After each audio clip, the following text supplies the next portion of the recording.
کرو کیا ہے سکینہ۔ 20 رجب 57 ہجری مدینہ شریف میں ایک ایسی شہزادی کی ولادت مطہر ہوئی کہ جس شہزادی کی ولادت مطہر کے لیے خود نواسہ رسول مولا امام حسین علیہ السلام نے دعا فرمائی۔ 20 رجب کے دن امام حسین علیہ السلام کی زوجہ محترم سیدہ ام رباب نے امام حسین علیہ السلام سے فرمایا، مولا آج ایسا محسوس ہوتا ہے کہ اللہ نے جو ہمیں تحفہ عطا فرمایا ہے ان قریب اس شہزادی کی ولادت ہونے والی ہے۔ یہ سنتے ہی نواسہ رسول حضرت امام حسین علیہ السلام کے چہرے مبارک پر خوشی ظاہر ہوئی۔ جناب ام رباب کنیز کے ساتھ حجرے کی جانب تشریف لے گئی۔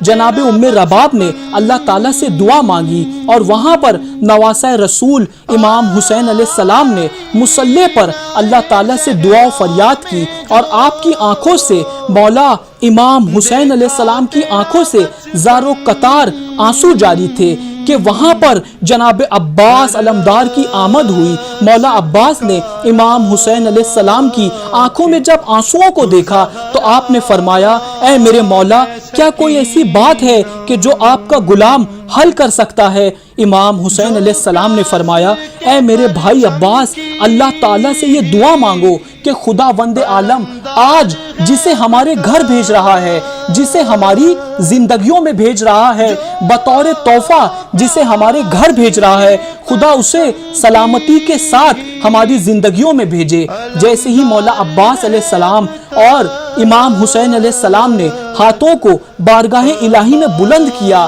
ابھی دعا مکمل بھی نہیں ہوئی تھی کہ حجرے سے کنیز باہر آئیں اور کنیز نے کہا، مولا آپ کو بہت بہت مبارک ہو، آپ کے گھر ایک شہزادی کی ولادت ہوئی ہے۔ جیسے ہی امام حسین علیہ السلام حجرے میں تشریف لائے، آپ نے اپنی شہزادی کو دیکھا، آپ نے اپنی بیٹی کو دیکھا، آپ کی آنکھوں سے زار و قطار آنسو جاری تھے۔ آپ نے ان آنسوؤں کو اپنی ہتھیلی میں جمع کیا اور آپ نے ان ہاتھوں کو آنسوؤں کے ساتھ بارگاہ الہی میں اٹھایا اور خداوند عالم سے دعا مانگی۔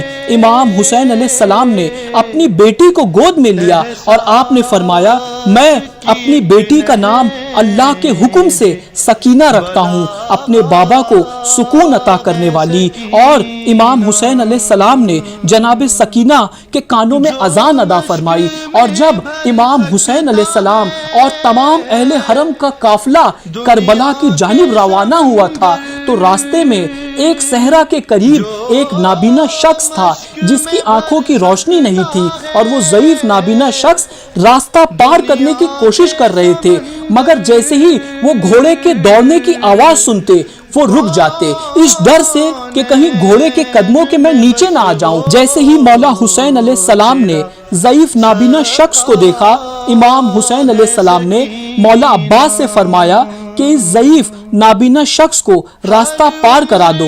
جیسے ہی مولا عباس اس نابینا شخص تک پہنچے، مولا عباس نے نابینا شخص سے کہا، آئیے میں آپ کو راستہ پار کرا دیتا ہوں۔ وہ ضعیف نابینا شخص نے کہا، میں نے آپ کو پہچانا نہیں کہ آپ کون ہیں۔ اس پر غازی عباس علمدار نے فرمایا اس نابینا شخص سے کہ مجھے عباس ابن علی کہتے ہیں۔ جیسے ہی نابینا شخص نے یہ سنا عباس ابن علی، انہوں نے کہا، کیا وہ علی جو مدینے میں رہتے تھے؟ مولا عباس نے کہا، ہاں وہی علی۔ ضعیف نابینا شخص نے پھر سے پوچھا، کیا وہ علی جو ہمارے امام ہیں؟ مولا عباس نے کہا، ہاں وہی علی۔ اس ضعیف نابینا شخص نے پھر سے پوچھا، کیا وہ علی جنہوں نے خیبر فتح کیا؟ مولا عباس نے فرمایا، ہاں میں وہی علی کا بیٹا ہوں۔ بس وہ ضعیف نابینا شخص مولا عباس سے یہ فریاد کرنے لگے کہ کیا آپ مجھے اپنے آقا مولا امام حسین علیہ السلام سے ملا سکتے ہو؟ مولا عباس علمدار علیہ السلام نے فرمایا، آئیے میرے ساتھ، میں آپ کو میرے آقا و مولا کی زیارت کرواتا ہوں۔ امام حسین علیہ السلام اپنی آگوش مبارک میں سیدہ سکینہ سلام اللہ علیہا کو لیے ہیں، اتنے میں جناب عباس علیہ السلام تشریف لائے اور وہ ضعیف نابینا شخص آپ کے قدموں میں گر پڑا۔ امام حسین علیہ السلام نے نابینا شخص کے سر پر دست شفقت پھیرا۔ وہ نابینا شخص یہ کہنے لگا، مولا میں آپ کی زیارت کا طلبگار تھا اور مجھے یہ ڈر لگے رہتا تھا کہ کہیں ایسا نہ ہو کہ مجھے موت آ جائے اور میں آپ کی زیارت بھی نہ کر سکوں۔ اس پر نواسۂ رسول امام حسین علیہ السلام نے فرمایا، کیا تمہاری کوئی خواہش، کوئی آرزو ہے؟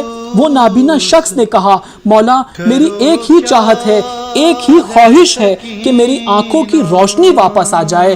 اس پر امام حسین علیہ السلام نے فرمایا، انشاءاللہ تمہاری آنکھوں کی روشنی واپس آ جائے گی۔ امام حسین علیہ السلام نے اپنے ہاتھوں میں جناب سیدہ سکینہ سلام اللہ علیہا کو بلند کیا اور خداوند عالم کی بارگاہ میں جناب سکینہ کے توسل سے اس نابینا شخص کے لیے دعا مانگی، اور امام حسین علیہ السلام نے ضعیف نابینا سے کہا کہ اپنی آنکھوں کو بند کر لو اور کچھ لمحے بعد کھولنا۔ جب نابینا شخص نے اپنی آنکھیں کھولی تو ان کی آنکھوں کی روشنی واپس آ گئی اور وہ شخص یہ کہنے لگا، مولا میں نے سب سے پہلے آپ کے چہرے کی زیارت کی، اور وہ شخص امام حسین علیہ السلام کے قدموں میں گر پڑا۔ اس شخص نے امام حسین علیہ السلام سے کہا، اے نواسۂ رسول، آج ایک لمحے میں آپ نے میری فریاد پوری کر دی۔ آج آپ میرے پاس ہیں، اگر کبھی آپ میرے پاس نہ ہو اور میری کوئی فریاد خواہش پوری کرنی ہو تو مجھے کیا کرنا ہوگا؟ اس پر نفس رسول اللہ سید الشہداء امام حسین علیہ السلام نے فرمایا، جب بھی تمہیں اپنی حاجت طلب کرنی ہو مجھے میری سکینہ کا وسیلہ دینا، کیونکہ میں سکینہ سے بے انتہا محبت کرتا ہوں۔ امام حسین علیہ السلام نے فرمایا، مجھے وہ گھر اچھا نہیں لگتا ہے جہاں سکینہ اور ام رباب نہ ہو۔ 20 رجب ولادت سیدہ سکینہ بنت مولا حسین آپ سب کو بہت بہت مبارک۔ اللہ تعالیٰ سے یہ دعا ہے کہ 20 رجب ولادت سیدہ سکینہ کے صدقے میں ہم سب کے گناہوں کو بخش دے، الہی آمین۔ عباس کی وہ پیاری سکینہ ہے، سکینہ